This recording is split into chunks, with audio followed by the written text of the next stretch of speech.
Hello everyone. I'm doctor మధురిమ. చాలా మంది నన్ను ఒకటే క్వెషన్ అడుగుతారండి. మేము నీ రీప్లేస్‌మెంట్ అయిన తర్వాత మెట్లెక్కడం, దిగడం చేయొచ్చా? మేము వాకింగ్ చేయొచ్చా? సైక్లింగ్ చేయొచ్చా? ఫిజియోథెరపీ కంపల్సరీ చేయించుకోవాలా? అని అడుగుతుంటారు. సో, నేను మీరిప్పుడు అడిగిన క్వెషన్స్ అన్నీ కంపల్సరీ చేసుకోవచ్చండి. అండ్ మెయిన్‌గా వాకింగ్ గూడా చేసుకోవచ్చు. మెయిన్‌గా ఏందంటే సైక్లింగ్ జేసుకోవాలండి. సైక్లింగ్ ఒక 45 మినిట్స్ ఆఫ్ సైక్లింగ్ జేసుకుంటే నీ చుట్టూ ఉన్న కండరాలు గూడా స్ట్రెంత్ అవుతాయి. వేస్టింగ్ లేకుండా. అండ్ ఇంకోటేందంటే ఫిజియోథెరపీ చేయించుకోవాలా అని అడుగుతుంటారు. బట్ ఫిజియోథెరపీ కంపల్సరీ చేయించుకోవాలి.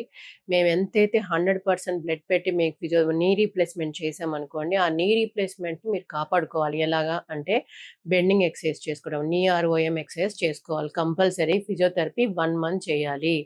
దీంట్లో మనకి ఎటువంటి డిస్కౌంట్స్ లేవు.